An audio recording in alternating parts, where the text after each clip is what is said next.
எல்லாருக்கும் வணக்கம். எனக்கு இந்த படம் கொடுத்த ஸ்டுடியோ கிரீன் ப்ரொடக்ஷன்ஸுக்கும் நிகேஷ் சாருக்கும் ரொம்ப நன்றி. அவர் இந்த கதை ஒரு 2.5 வருஷம் முன்னாடி ஓகே ஆச்சு. அப்பையிலேருந்து அந்த கதையை வந்து எவ்வளோ உண்மையாக அதுக்கு நடந்துக்க முடியுமோ நடந்துக்கிட்டு அதை பர்ஃபெக்டாக இப்போ எடுத்து இந்த ட்ரெய்லர் பார்க்கும்போதெல்லாம் எனக்கு ரொம்ப சந்தோஷமாக இருக்குது.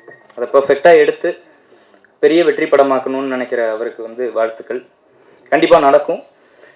ஜீவினா எனக்கு அவரை ஒரு வாட்டி மீட் பண்ணணும் அப்படிங்கிறதே வந்து ரொம்ப சந்தோஷமான விஷயமா இருந்திருக்கும் நான் யோசிச்சு பார்த்தா. ஆனால் நான் ஃபர்ஸ்ட் டைம் மீட் பண்ணப்போ அவர் என்ன சொல்கிறது, அந்த ஒரு அண்ணாங்கிற ஸ்பேஸ் வந்து எல்லாரும் அவ்வளோ ஈஸியாக கொடுத்துட மாட்டாங்க. பட் அவருக்கு வந்து எல்லாருக்கும் அந்த ஒரு ஸ்பேஸையும் கொடுத்து ஒரு ஒரு மோட்டிவேஷனாகவும் இருக்கார் அவர். ஸோ அது எப்போவுமே அவர் அப்படியே இருக்கணுங்கிறதும் அவரை வந்து நான் கண்டிப்பாக ஃபாலோ பண்ணுவேன் பல விஷயங்களில் அப்படிங்கிறது ரொம்ப உண்மை. ரஞ்சித் அண்ணாவை எனக்கு ரொம்ப பிடிக்கும். அவரை பார்த்தது ரொம்ப சந்தோஷம், அவர் வந்தது ரொம்ப சந்தோஷம். இந்த டீம் மமிதா அவங்க சூப்பராக பண்ணிகிட்டு இருக்காங்க. அவங்க இன்னும் பெரிய பெரிய படங்கள் பண்ணி பெரிய ஆளாக வரணும்னு வாழ்த்துறேன். அண்ணா வினோத் அண்ணா எனக்கு இந்த ஷூட்டில் ரொம்ப சப்போர்ட்டாக இருந்தார், ரொம்ப சிரிக்க வச்சார், சில இடத்துல வந்து நடிக்க சொல்லி கொடுத்தாரு.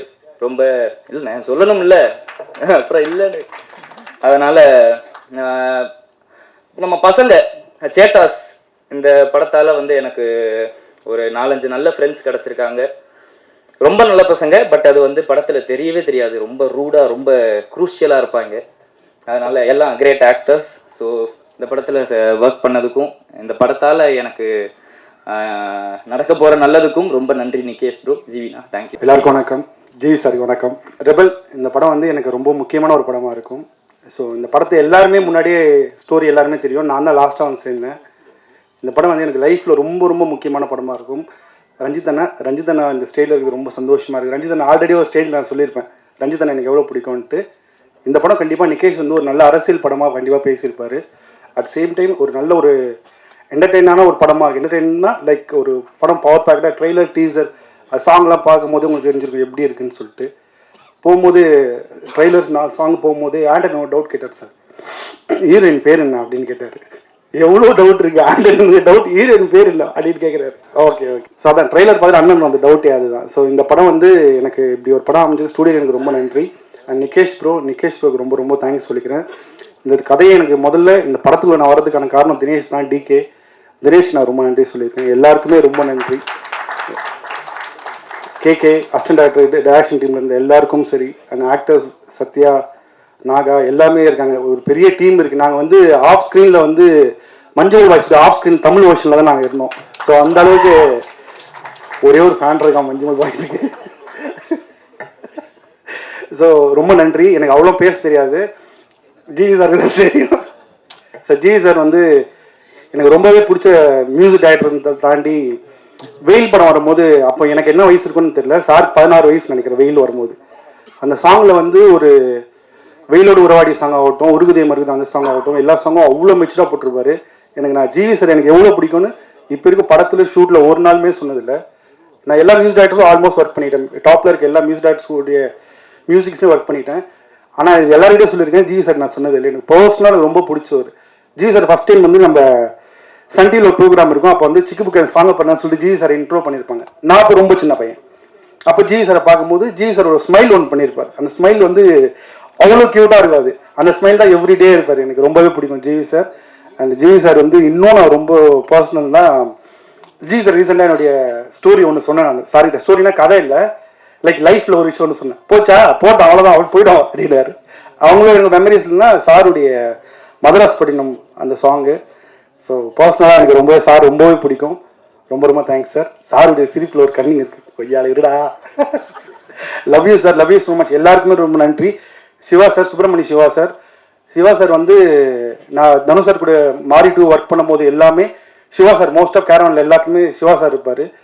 சிவா சார் வந்து எனக்கு ரொம்ப பிடிச்ச ஒரு டேரக்டர். திட்டியில் வந்து எல்லா விஷயமும் அவ்வளோ சூப்பராக வச்சுருப்பார். இப்போ அந்த திருச்சிக்கு ஒரு நாள் கலெக்டர் ஆகிட்டு வர அன்றைக்கி இருக்குது அப்படின்ற அந்த டைலாக்லாம் வந்து சூப்பராக வச்சுருப்பார். எல்லாருமே இங்கே எல்லா ப்ரொடியூசர்ஸ் டைரக்டர்ஸ் எல்லாமே இருக்காங்க. எல்லாருக்குமே நன்றி. இன்னும் இவங்க எந்த பேசுகிறானே தெரியல, ஏதோ டாபிக் போகுதுன்னு தோணுது. எனக்கு அப்படி தான் தோணுது.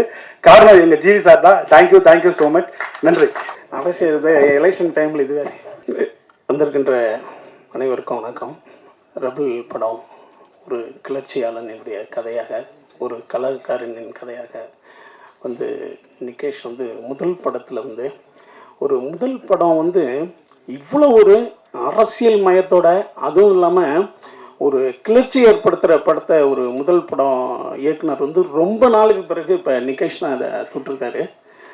இது வந்து ஒரு ஒரு கம்யூனிஸ்ட் படமா அப்படின்னா ஆமாம், அந்த கொள்கையை ரொம்ப அழுத்தமாக சொன்ன சமீபத்த படமாக இது இருக்குது. ஏன்னா இடையில வந்து அந்த மாதிரியான கருத்துக்களை, நிறையா பொது உடைமை கருத்துக்களை சொல்கிறதுக்கு இங்கே டைரக்டரே இல்லாமல் இருந்தாங்க. அதில் நிகேஷ் வந்து ரொம்ப முக்கியமான இடத்துல இந்த படம் இருக்குது.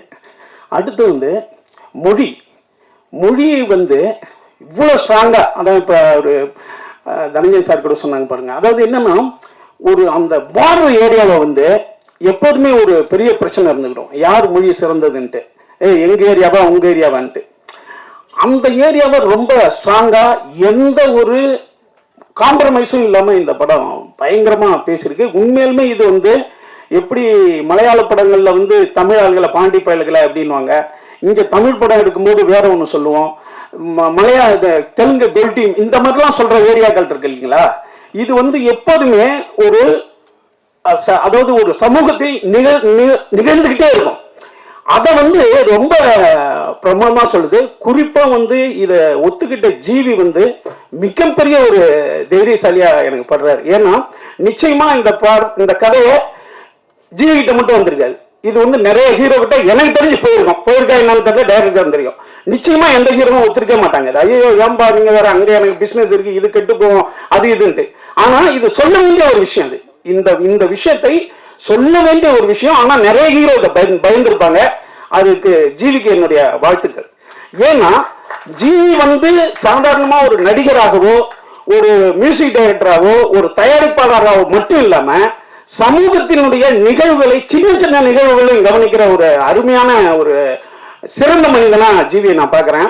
ஸ்ரீபதினு ஒரு பெண் வந்து நிதி பெயர்ச்சி, உடனே அதுக்கு வாழ்த்து போட்டாரு.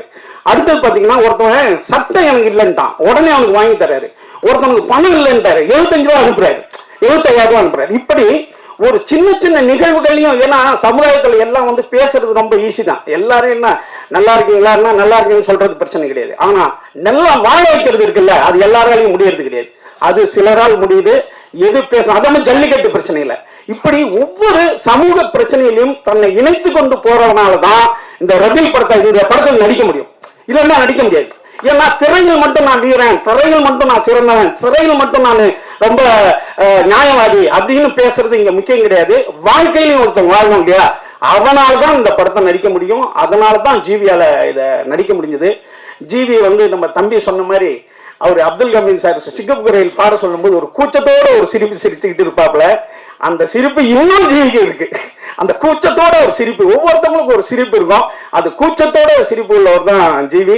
அது ஒரு அழகான சிரிப்பு. அந்த மனிதனுக்குள் இவ்வளவு பெரிய ஒரு புரட்சியான படம் பண்ணணும் அப்படின்றது வந்து ரொம்ப அழகான விஷயம். எனக்கு இதை பார்க்கும்போது அப்படியே நாயகன் தான் ஞாபகம் வந்தது. நாயகன் பார்த்தீங்கன்னா அது ஒரு பாம்பேல நடக்கிற ஒரு தமிழருடைய பிரச்சனையா இருக்குது. அதே போல ரஜினிக்கு பில்லா மாதிரி ஒவ்வொருத்தவங்களுக்கும் ஒரு ஆக்ஷன் படம் வந்து பெருசாயிடும். 80களில் ரஜினிக்கு பில்லா தான் வந்து மிகப்பெரிய ஆக்ஷன் படமா வந்து, அப்பெல்லாம் ஒரு போனா ஒரு கேள்விக்குறி அதில் அப்படித்தான் நடிச்சுக்கிட்டு இருக்கும்போது, முள்ளுமலர் நடிச்சுக்கிட்டு இருக்கும்போது பில்லா வந்து அப்படி மாற்றி விடுது ரஜினி சாரை. அதே மாதிரி கமல் சாருக்கு அப்படி நாயகன் மாற்றி விடுது. அதே போல ஜீவிக்கு இந்த படம் மிகப்பெரிய மாற்றத்தை ஏற்படுத்தும். மிகப்பெரிய புரட்சியான சமூக கருத்துக்களை சொல்ற படங்கள், எம்ஜிஆருக்கு திருடாதேன்னு ஒரு படம், அதான் சமூக படம்னு சொல்லுவாங்க. அப்படி ஜீவிக்கு இனிமே காதல் படங்கள், ஏன்னா 50 படத்துக்கு மேல பண்ணியிருப்பாரு. இந்த படத்துக்கு பிறகு சமூக படங்களும் புரட்சி படங்களும் நம்ம ஜீவிக்கு நிச்சயமா வரும். அடுத்தது நம்ம ரஞ்சித், அதாவது நான் வந்து ஆர்பி சௌத்ரி சார் தான் நான் மிகச்சிறந்த ஒரு தயாரிப்பாளராக நினைப்பேன். 55 தமிழ் இயக்குநர்களை அறிமுகப்படுத்தின மிகச்சிறந்த மனிதன் அவரு. தமிழ் சினிமாவே ஒரு கொண்டாடணும், அவ்வளோ பேர் அறிமுகப்படுத்துவார் அவரு. அதுக்கு பிறகு ரஞ்சித் தான். நம்ம தனஞ்சய் சார் கூட அது சாதாரண முடியாதுங்க. ஒரு புதிய இயக்குனரை நம்பி ஒப்படைச்சு நேரா அப்படின்னு சொல்றது, காசு போடுறது யாராலும் முடியுமா? அது வந்து ரஞ்சித்தால முடியுதுன்னா அது மிகச்சிறந்த ஒரு தைரியசாலி. இது பிறகு யாரு வரப்போறாங்க அப்படிங்கறத விடுங்க, நம்ம வாழும்போது ஒருத்தருக்காக கை தட்டுங்கல்ல. ஏன்னா இப்படி ஒரு மனுஷன் முடியாதுங்க. புதிய இயக்குநர்களை அவங்க உண்டு பண்ண முடியும். அப்படி ஒரு சிறந்த ஒரு மனிதன் பாருஞ்சிட்டு அடுத்தது அம்மா சிவான் இருக்காரு. அம்மா பேச இங்க பாருங்க, நீங்க யார் ஃபோன் பண்ணாலும் any help contact me any time அப்படின்ட்டு. ஆனா அது இப்ப கூட வந்தேன், அவர் ஒருத்தர் உதவி பண்ண மாதிரி தான் என்கிட்ட பேசிட்டு வந்தாரு. அப்படி ஒரு மாபெரும் சிறந்த மனிதன். இந்த படத்தை எடுத்த ஸ்டுடியோகரன் ஞானவேல் ராஜாவுக்கு வாழ்த்துக்கள். ஏன்னா இப்படி ஒரு பிரச்சனையான, உண்மையாலுமே பிரச்சனையான படம் இது. ஆனா அந்த படத்தை ஹேண்டில் பண்ணி எடுத்திருக்காங்க. மஞ்சுமேல் பாய்ஸ் சொல்றோம்ல, இதுதான் உண்மையான மஞ்சுமேல் பாய்ஸ். நீங்க வேணா பாருங்க. ஏன்னா அங்க பாருங்க, கொடைக்கானல்ல வந்து மலையாளத்தாங்க வராங்க, நம்மளால கேரளாவுக்கு போறாங்க. அதான் படம். நிச்சயமா இது ஒரு புரட்சி ஏற்படுத்துற படமா இருக்கும். உண்மையாலுமே தமிழ் சினிமாவுக்கு ஒரு பெரிய டானிக்கான படமா இருக்கும். இந்த குழு அனைவருக்கும் என்னுடைய வாழ்த்துக்கள். அந்த பேக்ரவுண்ட் மியூசிக் ரொம்ப பிரமாதமா போட்டிருக்காரு தம்பி, அவருக்கு என்னுடைய வாழ்த்துக்கள். ஜிவி பிரமாதமா நடிச்சிருக்காரு. இந்த அம்மா நடிச்சிருக்காரு, ரொம்ப ரொம்ப நல்லா இருக்கு. இதுல நான் அவருக்கு அப்பாவா நடிச்சிருக்கேன், சுமாரா நடிச்சிருப்பேன். பார்த்து வாழ்த்துங்க. நன்றி, வணக்கம். அனைவருக்கும் வணக்கம். சக்தி சார் இப்போதான் சொல்லிட்டு இருந்தாரு, ஜிவி சார் இந்த படத்துல 200 ஆளுங்களை அடிக்கிறாமா, அதுல மெயின் அடிக்கிறவன் நான் தான். கிடைக்கிறவன் வாங்குறவன் நான் தான். பேர் வெங்கடேஷ், வெங்கின்னு கூப்பிடுவாங்க. ரொம்ப எக்ஸைட்டடா டென்ஷனா இருக்கேன், என்ன பேசுனேன்னு தெரியல. ஓகே, முதல்ல என் அப்பா அம்மாவுக்கு நான் தேங்க்ஸ் சொல்றேன். பிகாஸ் என்னை விட தமிழ் சினிமாவில் நடிக்கணும்னு ஆசைப்பட்டது அவங்க தான்.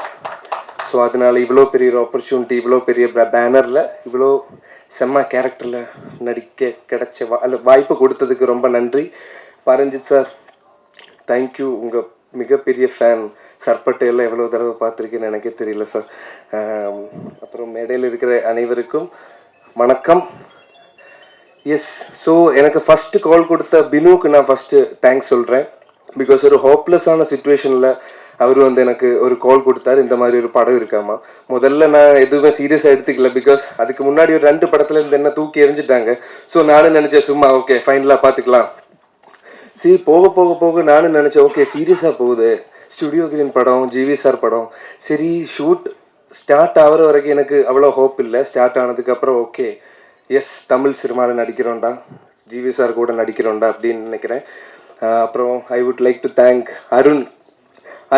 நான் அப்போவே அருண்கிட்ட சொல்லியிருந்தேன், அருண் மச்சான் 70mm ஸ்க்ரீனில் ஃப்ரேம்ஸ் எல்லாம் எனக்கு பார்க்கணும். பிகாஸ் அவ்வளோ சூப்பராக இருந்தது. நான் அப்போவே அவன்கிட்ட சொல்லியிருந்தேன். தேங்க்யூ.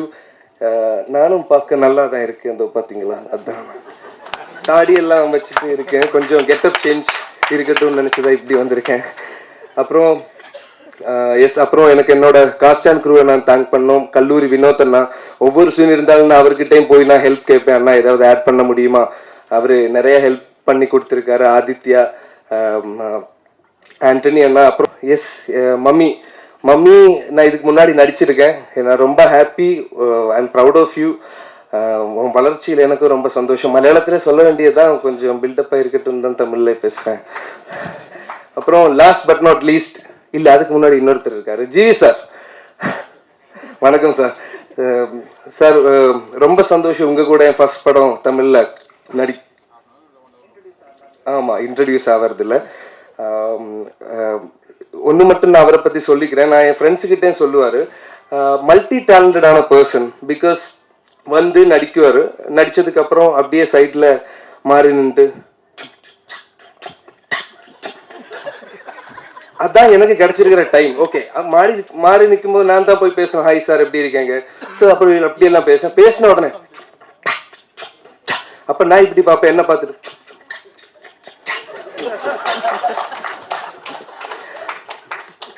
அதுக்கப்புறம் ஜிவி சார் எங்கன்னு கேட்டா டப் பண்ணிட்டு இருக்காமா. டப்பிங் எல்லாம் வேன்ல நடக்குதுன்னு இந்த சினிமாக்கு வந்ததுக்கு அப்புறம் தான் எனக்கு தெரியும். சார் மறுபடியும் திரும்ப வருவான், கேரவன்ல போய் மியூசிக் என்னெல்லாம் படம், கேப்டன் மில்லர், தங்கலான், சூரரை போற்று ஹிந்தி ரீமேக்கு, அதுக்கப்புறம் வந்து நடிப்பாங்க. நான் ஒரே வேலையை பண்ணிட்டு அவ்வளோ யோசிச்சு பண்றேன், அவரு ஒரே வேலையில அப்போ சீன் நடிக்கும்போது போல அப்படி பண்றாரு sir. And also is a wonderful co-star. Thank you sir, thank you so much. And last but not least my machan Nikesh தலைவா, தேங்க்யூ. எனக்கு இந்த மாதிரி ஒரு வாய்ப்பு கொடுத்ததில்ல. நான் மலையாளத்தில் ஒரு 4 ஃபிலிம்ஸ் தான் பண்ணியிருக்கேன், ஆனால் இது வரைக்கும் பண்ணதில்லை. எனக்கு இவ்வளோ ஃப்ரீடம் கிடைச்ச ஒரு செட்டு எனக்கு தெரியல. பிகாஸ் நான் சீனுக்கு முன்னாடி அவங்ககிட்ட போய் பேசுவேன், ப்ரோ மூடு என்ன, ஸோ அவன் சொல்லி கொடுப்பேன், ப்ரோ இதுதான் மூடு அப்போ நான் இந்த மாதிரி எல்லாம் ஆட் பண்ண முடியுமா? ப்ரோ நீங்க பண்ணுங்க ப்ரோ, நீங்க எது வேணாலும் ஆட் பண்ணிக்கோங்க, ஏதாவது பிரச்சனை நான் சொல்றேன், அந்த மாதிரி ஒரு ஃப்ரீடம் எனக்கு கிடைச்சிருக்கு. ஸோ இந்த படத்துல நீங்க பாருங்க, நான் நல்லா இருந்தேங்கன்னா ஃபுல் கிரெடிட்ஸும் அவனுக்கு தான், தப்பா இருந்தேனாலும் அவனுக்கு தான் full credits. March 22 rebel release ஆகுது. மெயின் ஒருத்தரை நான் விட்டுட்டேன், ஸ்டுடியோ கிரீன் ப்ரொடக்ஷன். பிகாஸ் நான் அவரை பற்றி சொல்லலைன்னா அடுத்த படத்தில் எனக்கு வாய்ப்பு கிடைக்க மாட்டேன்னு நினைக்கிறேன். ஞானவேல் சார் ரொம்ப தேங்க்யூ. இவ்வளோ பெரிய ஒரு கேரக்டர் நிகேஷ் என் பேரை சொன்னதும் நீங்கள் ஓகே பார்த்துக்கலான்னு நீங்கள் எடுத்த டிசிஷனால தான் நான் இப்போ இங்கே வந்திருக்கேன். சென்னையில் இது என்னோட ஃபர்ஸ்ட் ஆடியோ லான்ச். அதுக்கெல்லாம் காரணம் ஞானவேல் ராஜா சார் தான். இன்னும் நிறையா ஆடியோ லான்ச் அட்டன் பண்ணணுன்னு ரொம்ப ஆசைப்பட்டிருக்கேன். சார் இங்கே இருந்தீங்கன்னா இன்னும் நிறைய வாய்ப்பு கொடுங்க. அப்புறம் இது நான் ப்ரிப்பேர் பண்ண ஸ்பீச் இல்லை, இங்கே வந்து ஏதோ சொல்லிட்டு இருக்கேன், கொஞ்சம் அங்கே இங்கே எல்லாம் போயிடுச்சுன்னு நினைக்கிறேன். பட் ப்ரிப்பேர் பண்ண இன்னும் நல்லா பேசுவேன். ஸோ இந்த மேடையை நான் வந்து பாரஞ்சித் சார் எல்லார்கிட்டையும் சொல்கிறேன்னா, கொஞ்சம் கூட ப்ரிப்பேர் ஆன இன்னும் நல்லா தமிழ் பேசுவேன், ஏதாவது வாய்ப்பு இருந்தால் கொடுங்க சார்.